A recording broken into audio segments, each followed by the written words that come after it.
আপনারা সবাই জানেন 16ই ডিসেম্বর বাংলাদেশের বিজয় দিবসের দিনে আইপিএল এর মেগা নিলাম এর আগে আমরা দেখেছিলাম। এবার হচ্ছে মিনি অকশন, যেটা হবে আবুধাবিতে, দুবাইয়ের আবুধাবিতে। এবং এই মুহূর্তে মধ্যপ্রাচ্যে রয়েছেন বাংলাদেশের আইপিএল এর সবচেয়ে বড় ক্রিকেটার বা হটকেক হিসেবে যাকে বিবেচনা করা হয় মুস্তাফিজুর রহমান। ফিচকে নিয়ে অনেক আলোচনা রয়েছে, আছে, থাকবে। তবে এই মুহূর্তের মেগা স্টোরি যেটা আমি করতে যাচ্ছি সেটা হচ্ছে আইপিএল এর আপকামিং নিলামে মুস্তাফিজ ছাড়াও রয়েছেন আরো 6জন বাংলাদেশি ক্রিকেটার। 1390 ক্রিকেটারের যে লিস্ট করা হয়েছিল যারা রেজিস্টার্ড ক্রিকেটার ছিলেন, সেই 1390 থেকে ফ্র্যাঞ্চাইজি গুলো আইপিএল এর যেই দলগুলো ক্রিকেটারকে কিনবে, নিলামের মধ্যে ক্রিকেটারকে কিনবে, একটু আগে বলছিলাম আবুধাবিতে সেটা 16 ডিসেম্বর হতে যাচ্ছে, সেই ফ্র্যাঞ্চাইজি গুলো তারা শর্টলিস্ট করার চেষ্টা করেছে বা তারা তাদের পছন্দের ক্রিকেটারের তালিকা আইপিএল গভর্নিং কাউন্সিলের কাছে, গভর্নিং বডির কাছে দিয়েছে। এবং ফ্র্যাঞ্চাইজিগুলো যেসব ক্রিকেটারকে দলে ফেরাতে ইচ্ছুক, যেসব ক্রিকেটারকে তারা নিতে ইচ্ছুক, সেই দেশি বিদেশি ক্রিকেটারদের যে তালিকা দিয়েছিল সেটাকে কাটছাট করে এই তালিকাটায় কিন্তু ফ্র্যাঞ্চাইজিরা যাদেরকে কিনতে ইচ্ছুক তারাই থাকছেন। 10টা ফ্র্যাঞ্চাইজি যাদের কিনতে ইচ্ছুক সেই ক্রিকেটারই থাকছেন। সেই তালিকাটা কাটছাট করে 1390 থেকে নামিয়ে 350 করা হয়েছে। 350 জনের যে তালিকা করা হয়েছে সেখানটায় বাংলাদেশের 7 ক্রিকেটার রয়েছেন। মুস্তাফিজ ছাড়া রয়েছেন বড় নাম। এবারের আইপিএল এ আমার কাছে মনে হয় যে মুস্তাফিজ দল পাবেন, এটা নিয়ে খুব বেশি ডাউটফুল হওয়ার কোনো কারণ নেই।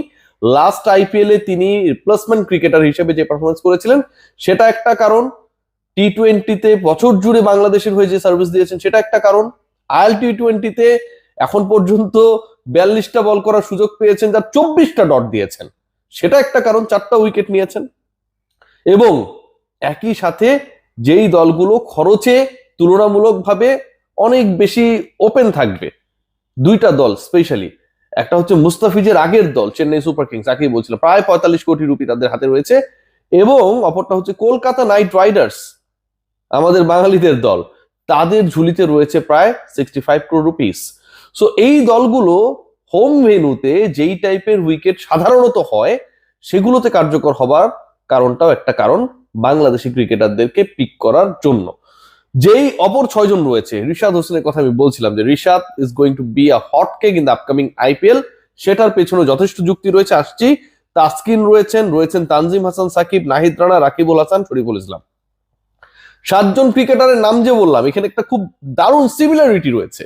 সেই সিমিলারিটি হচ্ছে যে এখানে 5 জন পেসার রয়েছেন, মুস্তাফিজ, তাসকিন, তানজিম সাকিব, নাহিদ রানা, শরীফুল, এবং 2 জন স্পিনার রয়েছেন, একজন লেগ স্পিনার আর একজন বাঁহাতি অর্থোডক্স, রাকিবুল এবং রিশাদ হোসেন। কোনো ব্যাটসম্যান নেই। যেই আইপিএল এর 10 ফ্র্যাঞ্চাইজি তাদের শর্টলিস্ট করেছিল, যেই ক্রিকেটারদেরকে তারা আইপিএল গভর্নিং বডির কাছে রাখার জন্য রিকোয়েস্ট করেছে, যাদের উপর তারা অপশনে বাজি ধরতে চায়, সেই ক্রিকেটারদের মধ্যে বাংলাদেশের 7 জন রয়েছে, কিন্তু কোনো ব্যাটার নেই। 5 জন পেসার, 2 জন স্পিনার। আমি কেন বলছি যে মুস্তাফিজ ছাড়া অন্য ক্রিকেটারদের দল পাবার একটা দারুণ পসিবিলিটি রয়েছে 16 ডিসেম্বরে। গেল আইপিএল এ মুস্তাফিজ যখন রিপ্লেস ক্রিকেটার হিসেবে খেলতে গেলেন, তার মূল্য ছিল 6 কোটি রুপি, বাংলা টাকায় প্রায় 8 কোটি প্লাস, এবং যেটা আইপিএল এ বাংলাদেশের ক্রিকেটারের চুক্তিতে রেকর্ড ছিল। এর আগেরটা ছিল মাশরাফি, সেটাকে ক্রস করে মুস্তাফিজুর রহমান এই রেকর্ডটা ভেঙেছিলেন। এবং মুস্তাফিজ কেন শুরু থেকে আইপিএল খেলেন নাই, তাকে নেওয়া হয়নি, মেগা অপশনে মুস্তাফিজ অবিকৃত থেকে গিয়েছিলেন, সেটা যে একটা ভুল ডিসিশন ছিল ফিচ তার বোলিং এর মাধ্যমে, সেটা প্রমাণ করে দিয়েছেন। 3 ম্যাচে 4 উইকেট নিয়েছেন, যেই ম্যাচে উইকেট পাননি, সবচেয়ে বেশি ইকোনমিক্যাল বোলার ছিলেন, যেই ম্যাচে 3 উইকেট পেয়েছিলেন সেই ম্যাচটা তার দল জিতেছিল। মানে সব দিক থেকেই তার একটা পারফরমেন্স অসাধারণ ছিল। রিশাদের ক্ষেত্রে সুবিধার জায়গা যেটা, সেটা হচ্ছে 2 জায়গা থেকে। 1 নাম্বার পয়েন্ট যেটা, মুস্তাফিজের ভিত্তিমূল্য আপনারা সবাই জানেন যে টপ ক্যাটাগরিতে যেই ক্রিকেটারও রয়েছে তাদের ভিত্তিমূল্য 2 কোটি রুপি থেকে শুরু হবে। মুস্তাফিজ 2 কোটি রুপি থেকে শুরু হবেন, কিন্তু রিশাদ 75 লাখ রুপিস। রিশাদেরটা শুরু হবে 75 লাখ রুপিস থেকে।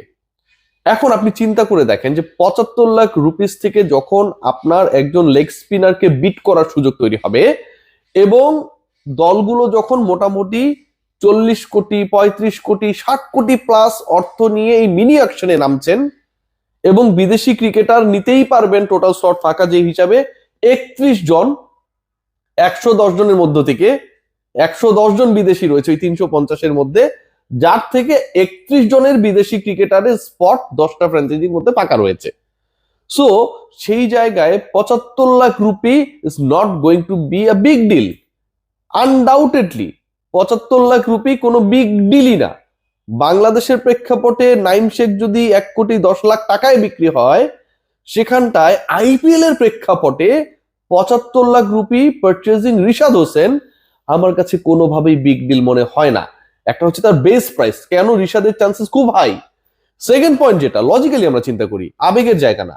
দেখুন, রিশাদ বাংলাদেশের হয়ে এই বছরটাতে সবচেয়ে বেশি উইকেট টেকার ছিলেন, 33টা উইকেট নিয়েছেন এবং কনসিস্টেন্টলি উইকেট নিয়েছেন, ক্লিনিক্যাল মোমেন্টে উইকেট নিয়েছেন, মোমেন্টাম ক্রিয়েট করার ক্ষেত্রে বড় রোল প্লে করেছেন ম্যাচেস আফটার ম্যাচেস।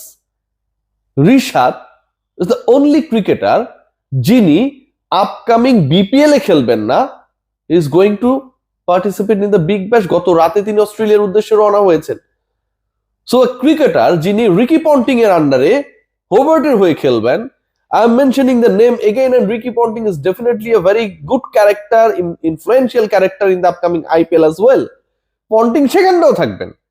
পন্টিং এর আন্ডারে রিশাদ, যিনি হোবার্টে পন্টিং এর কোচিং এ খেলবেন, তার নেতৃত্বে খেলবেন এবং তিনি ফুল সিজনের জন্য বিগ ব্যাশ খেলতে চলে গেছেন।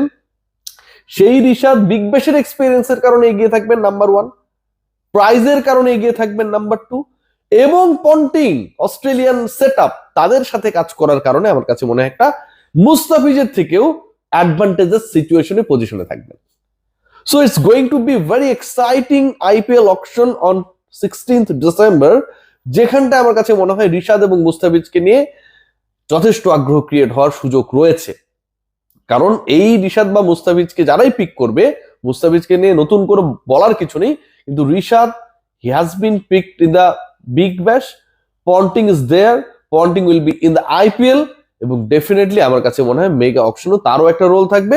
রিশাদের বছরব্যাপী পারফরমেন্স, 33 উইকেট নেয়া, বেস প্রাইস একটা বড় রোল প্লে করবে। এর বাইরে কোন কোন ক্রিকেটারের চান্স কতটুকু? শরীফুল ইসলাম, রাকিবুল হাসান, নাহিদ রানা, তানজিম সাকিব, তাসকিন আহমেদ, এই যে বাকি 5টা নাম বললাম, এখান থেকে আমার কাছে মনে হয় তাসকিনের ক্ষেত্রে চান্সেস রয়েছে, বাট তানজিম সাকিব, নাহিদ রানা, রাকিবুল, শরীফুল, এদের ব্যাপারে আমি খুব বেশি হোপফুল না। যদি থার্ড ক্রিকেটার হিসেবে কাউকে আপনি বিবেচনা করতে বলেন যে চান্সেস কার রয়েছে, I have to pick Taskin Ahmed. ওই একই base price 75 lakh rupees, number 1। And additionally আমার কাছে যেটা মনে হয়, he is very much experienced cricketer right now. বিভিন্ন সময় তাসকিনকে নিয়ে আইপিএল ফ্র্যাঞ্চাইজ গুলোর অনেক অনেক বেশি ইন্টারেস্ট ছিল, বাট শেষ পর্যন্ত বাংলাদেশ ক্রিকেট বোর্ডের অতি মানবীয় বরফযুগীয় সিদ্ধান্তের কারণে শেষ পর্যন্ত সেই সিদ্ধান্তগুলো তাসকিনের ফেভারে যায় নাই। সো তাসকিন আহমেদ অতীতে সুযোগ না পেলেও নেক্সট আইপিএল এ আমার কাছে মনে হয় তার সুযোগ আছে, অ্যাকর্ডিং টু হিজ এক্সপেরিয়েন্সেস এবং according to his contribution to the টি-20 ক্রিকেট। ওই ধারটা তাসকিনের মধ্যে হয়তো একটু মিসিং, বাট আমার কাছে মনে হয় still Taskin is enough fit, enough calibre cricketer to be picked.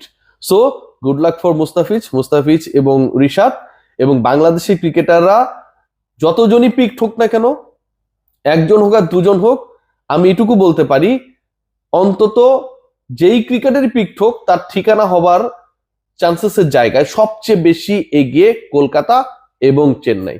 Trust করুন আর নাই করুন, আলটিমেটলি কেউ যদি কোনো দলের হয়ে নিলামে বিক্রি হন, তাহলে এই দুই দলের একটাতে খেলবেন। সবাই ভালো থাকবেন, take great care, good luck for all.